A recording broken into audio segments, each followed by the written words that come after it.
Abraham 4ഉം 5ഉം രാജ്യങ്ങൾ തമ്മിലുള്ള യുദ്ധത്തിൽ ഈ 9 രാജ്യത്തിൻ്റെ സൈന്യത്തെ തോപ്പിച്ചു. ഏകദേശം 318 അഭ്യാസികളുമായി 9 രാജ്യത്തിൻ്റെ സമ്പത്ത് മുഴുവൻ തൻ്റെ മുമ്പിൽ. ആ ഒരു സമ്പത്തിൻ്റെ കൂമ്പാരം, 2 ഒരു ജയത്തിൻ്റെ അഹങ്കാരം.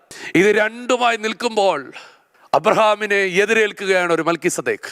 മൽക്കിസദേക്ക് വന്നിട്ട് പറയുകയാണ്, നിന്റെ അനുഗ്രഹം എന്ന് പറയുന്നത് നിന്റെ മുമ്പിൽ കുമിഞ്ഞു കിടക്കുന്ന ഈ സ്വർണമല്ല, നിന്റെ അനുഗ്രഹം ദൈവത്തിൽ നിന്നാ വരുന്നേ.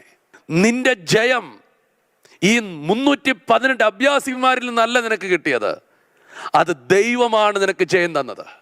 അവൻ്റെ കണ്ണുകൾ പണത്തിൽ നിന്നും അവൻ്റെ മനസ്സ് അഹങ്കാരത്തിൽ നിന്നും തിരിക്കുവാൻ ഒരു മൽക്കിസദേക്കിനെ ദൈവം അയച്ചു.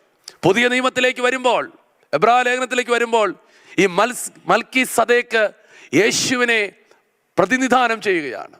നമ്മുടെ എല്ലാം ജീവിതത്തിൽ ഈ മൽക്കിസദേക്കിൻ്റെ ഒരു കടന്നുകയറ്റം ഉണ്ടാകണം.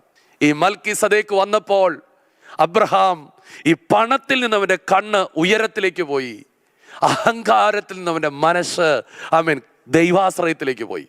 നമ്മുടെ ജീവിതത്തിലേക്ക് ചേഞ്ച് വരുത്തുന്നത് യേശുവിൻ്റെ ചില കണ്ടുമുട്ടലുകളാണ്.